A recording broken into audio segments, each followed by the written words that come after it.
Hi all, it's Jamie at PMR. It's a lovely January day, the sun is streaming through the window, and yes, the tools are out. The Cast King is here, and it is time for me to actually put it apart. What the Americans, our cousins on the other side of the pond, call a teardown, and rather aptly so. Now, I said I was going to do this a couple of months ago, and I actually held off because I had this out on the boat and I fished with it. I put a £50 braid on it just to see what it would do and abuse it a little bit, and then my wife decided that it was cute. Yeah, don't want to go there. And she decided that she was going to use it and have a play with it as well. And yes, my wife does fish, and the biggest fish that she had on this reel was a 20-pound conger. The other reason for waiting until now, I wanted to be able to show, as I take this thing apart, the condition that it's in. And this has been fished every week since I first made the video. And if you think I'd already fished it a few times when I made the original video. Now, I have washed this and scrubbed this the same way as I treat all my other reels, and as you can see, it's not bad at all. I have kind of abused it a little bit as well, and again, just to see what it would take. By the way, the Cast King neck scarf that I got with this has been a complete bonus in the cold winds. It's just like the one that I got for snowboarding, except that the one I've got for snowboarding cost me 20 quid and the Cast King one was free. So yeah, there you go. So without more ado, and because I'm going to be moving this about, I've got this on here because the wife will kill me for messing up her table. There are already marks on the table, so I'm not popular. And first of all, the locking plate is quite thick and substantial, and by the way, I haven't taken this apart in the slightest, so this is a voyage of discovery for me at the same time as you guys seeing what I've done, or as I do it. And before anybody does ask, there will be a part 3 where I do a little bit of customization, just because I can more than anything else, because at the end of the day, who wants to customize such a cheap reel? You just use it, really, don't you? So, the nut. Now, that's the first interesting thing.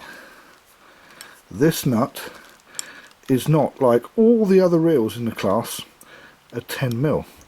I think that is actually an 11mm, and I'm going to have to go and get an 11mm spanner. Right, one 11mm spanner, but I'm curious, so I'm actually going to check this to start with.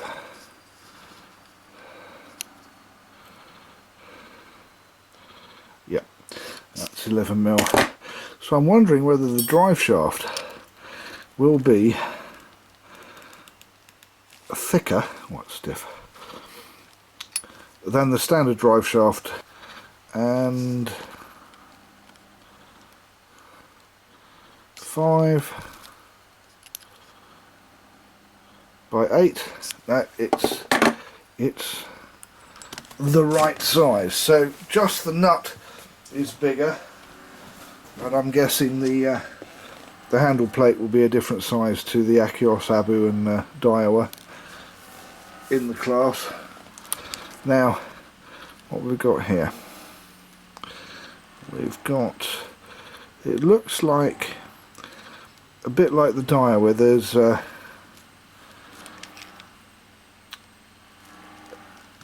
E-clip, but I think that there's also,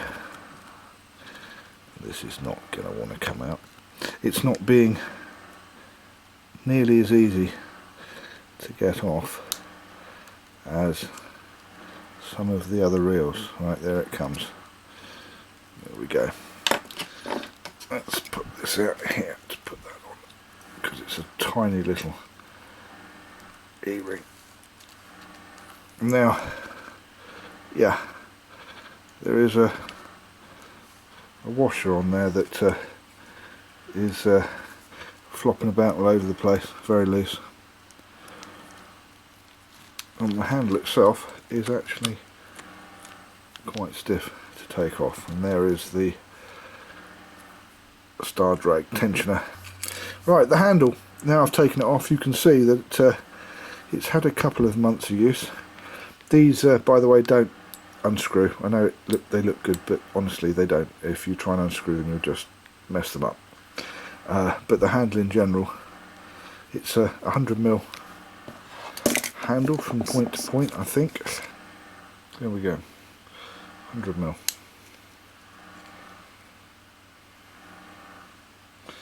This is a standard size for double and single paddle power handles, and I have to say, looks the part. You'd normally pay on eBay at least £15 just for a handle like this. The star drag, again, it's still in good condition after 3 months on the boat and some hard use. Yeah.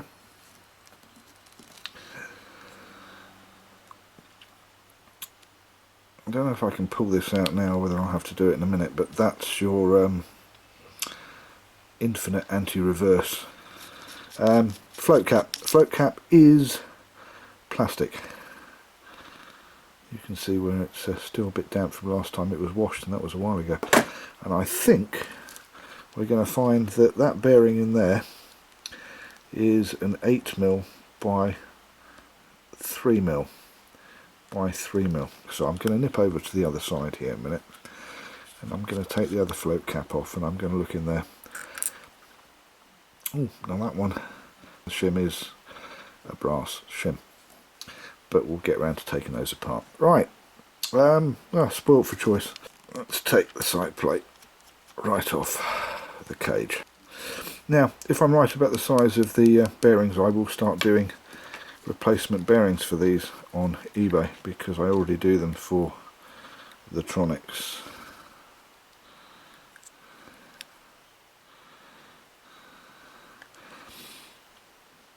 Do you know, it's not bad build really, is it?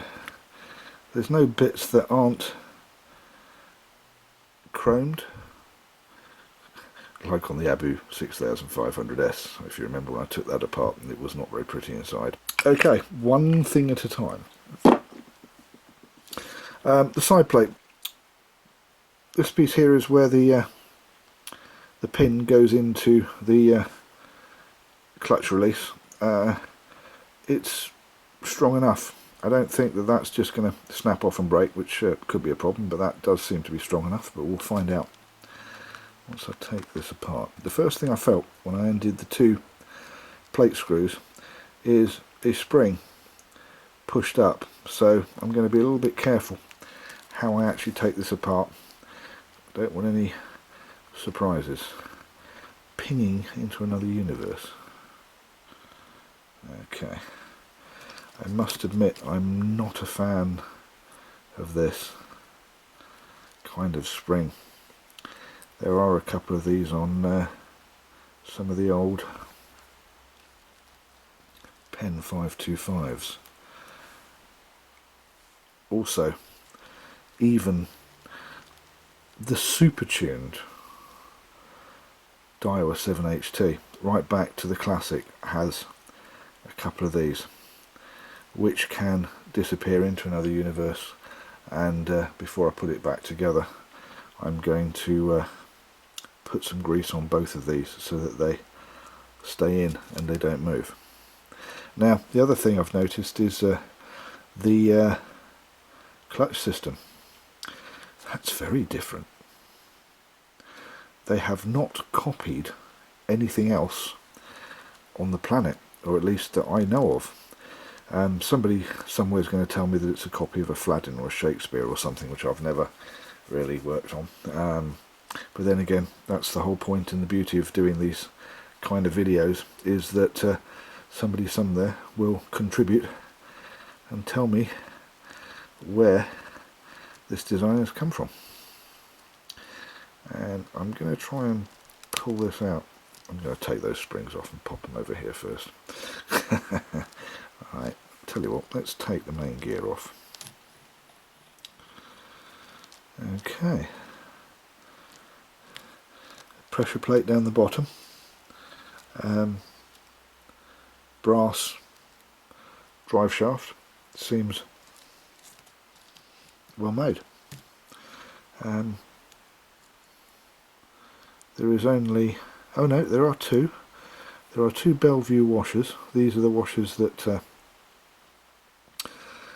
provide the spring and the tension. They're curved washers. Okay, that presses down on the star drag. Now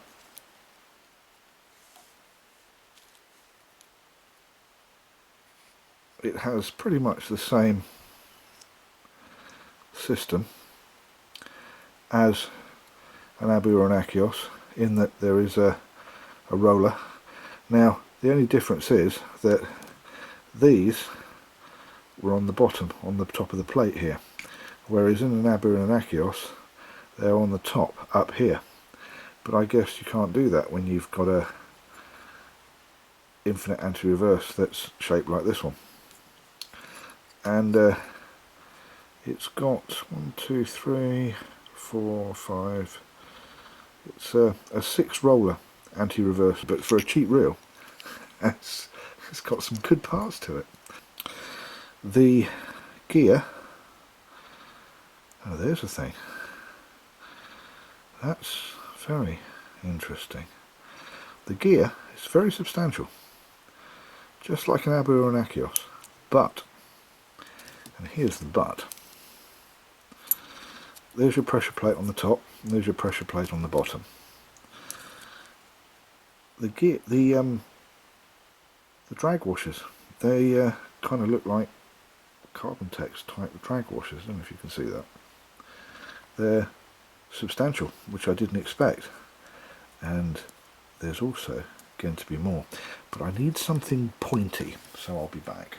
Right, I'm back, and I'm getting more excited by the minute as I take this apart, because the design in here, and I can see another bearing. I've just realised there's a bearing there.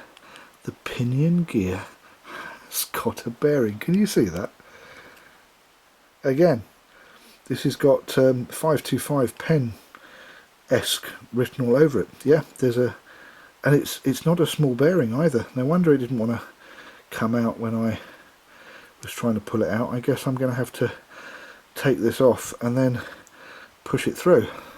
This is not a cheap reel, but it is. Anyway, the other thing that I was going to start waxing lyrical about is what I've found here. Look, not only is it a substantial gear, but the design, look at it. It's got a drag washer on either side. Can you see that? I don't think they wanted anybody using their parts in other reels, or other reels' parts in their reels, but this is why this drag has been so substantial. And although I've been corrected, and the book says that it's about £12 a drag, this thing has had up to a £20 conger on it.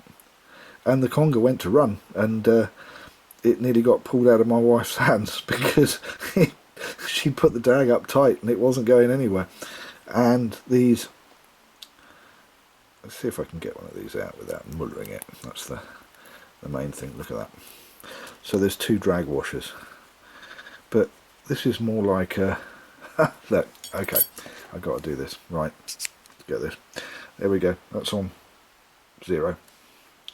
This is a very substantial drag washer. It is a millimetre thick. I'm very, very, very impressed already. Okay, let's get the other one up. Cool, I might have to stop and calm down and have a cup of coffee and then come back to this. I just want to get this thing out without, there we go. And this one, the second one, there you go. And I've compounded that a little bit. It's a millimetre. That is twice as thick as one of the 4 drags on an Abu. That is also twice as thick, but instead of them fighting against each other with a plate in between, they're actually on either side of a very substantial gear. Would you believe it? Yeah, okay. Do you know what? When I've finished doing the bits and pieces on this reel, I was going to stick it in a cupboard and that would be the end of it. This will be going in my boat fishing box as a spare reel. Okay, let us see if I can struggle to get this off without breaking it. I've had a little play with it and it looks like I'm going to have to take this off, so I've taken that screw there off, and yeah, there's springs here that I'm not looking forward to taking off. This is, I must admit, but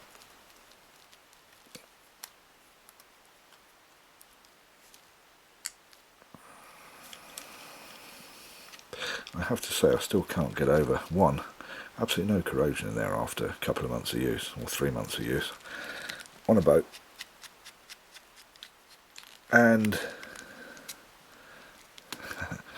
says me waiting for this thing to ping into another universe, and it's just so substantially built. I was not expecting anything like this at all. Now that spring there is putting a lot of pressure on this, and I think there may be some pinging. Okay, no, not yet. I'm still not convinced. Aha, okay, so that was there to keep the bearing in. There you go. There is the bearing. Now, that is quite a substantial bearing, and that, I wonder why it was so smooth, is a proper pinion bearing.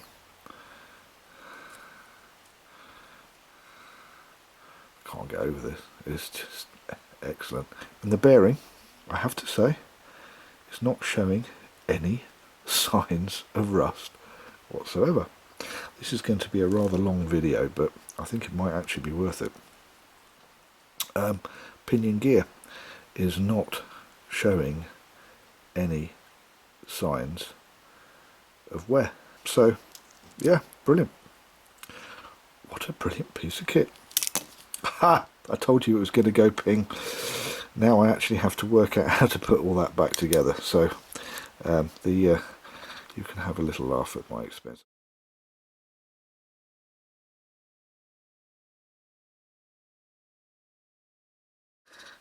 Let's have a quick look at the bearing. Now this again has got a little metal piece in here, which if you get it wrong will warp into another universe. There you go. It's a tiny little metal clip. You have to be very careful. Keep your thumb over it or your finger over it like that while you're levering it out. And then use the spindle just to push that out. There we go. And that, which again, actually I'm going to zoom this up now a little bit, hasn't rusted in the slightest over the last 3 months, and it is a 4mm by 8mm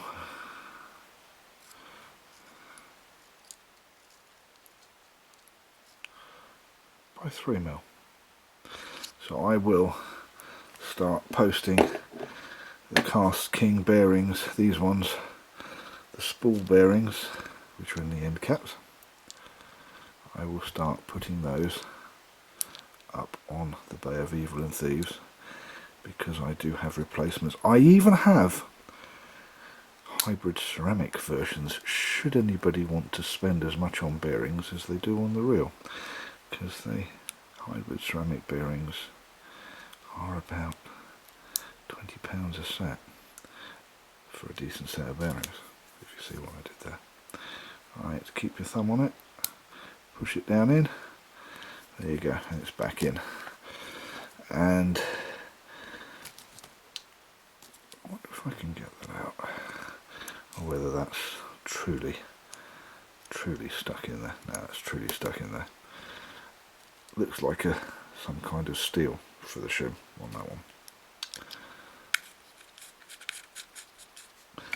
Apart from putting the handle back, which I will put back later, I don't think there's any need to do that during this video. That is the brake plate side of it.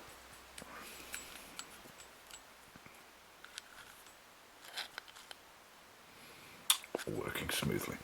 Right, now I've taken the spool out, so let's deal with the spool next. I've already pointed out that these centrifugal brakes, which are of a decent size, if you just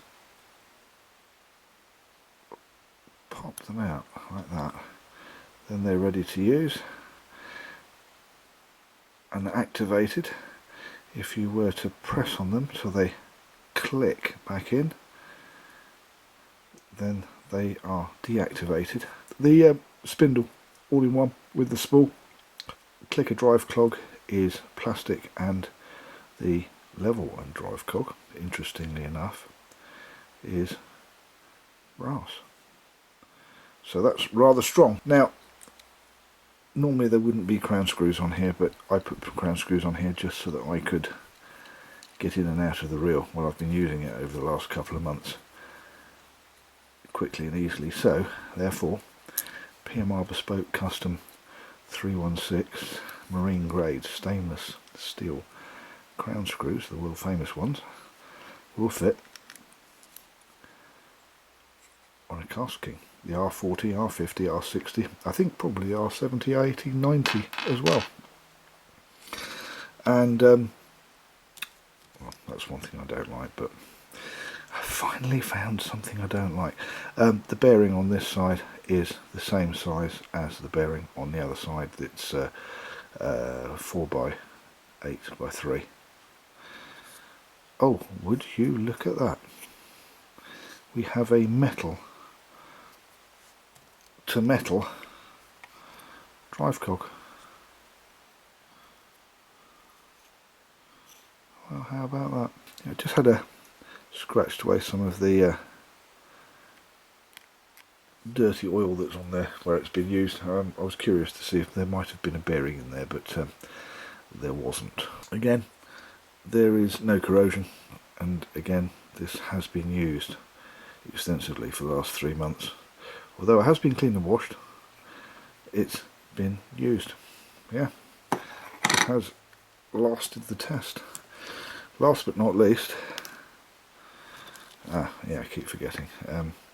These spacers, you don't have to have these spacers. There are a few reels that have them. The idea being is it takes some of the stress out of the side plate, but if you look at the side plate, actually, when I think about it, let's get the vernier back out again. It's not thin. That's a reasonable size, 1.25mm thick aluminium side plate. You don't necessarily need these, but they can be useful for structural. If you lose them, it's not an epic disaster. You can take them off, still pop this back on, and it still will fit on. There you go. Actually, I need to back this off just a little bit. There we go. So we're down to the cage. There's no corrosion on the cage, any more than you'd expect from a reel that's 4 times the price of this one, i.e. about £100. The only thing left to do now is to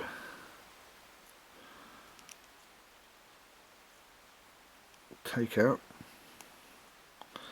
the level wind. Okay, I've got this free and I've pulled this apart, and there we go. One bearing there. This isn't a second bearing, this is just a spacer that's here. So I'm still looking for one bearing. Very easy to put a bearing in this side, which is probably one of the first things I'm going to do when I put this thing, or when I've put this thing back together and I do a custom job on it. Okay, I have done a little bit of investigating and I have got out the schematic. I know it's very small, but I've marked out where the bearings are. I've marked out here where the bearings are, and if you notice, this is the RXA, or the original Rover 40 or 60, which did have a floating spool. In other words, the spindle did come out of the spool, and there were bearings on either side here that went in the spool, as well as the bearings on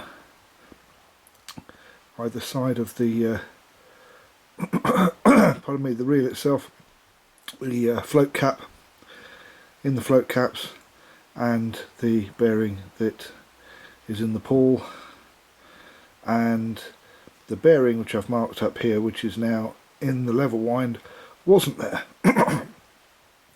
So although I've marked it on here, it's not down here. So the bottom line is, I made sure that this doesn't have any bearings and it is a fixed spindle. I've pulled that off, and I've even taken that off, so there can be no doubt whatsoever. So this has 4 plus 1, so 4 bearings.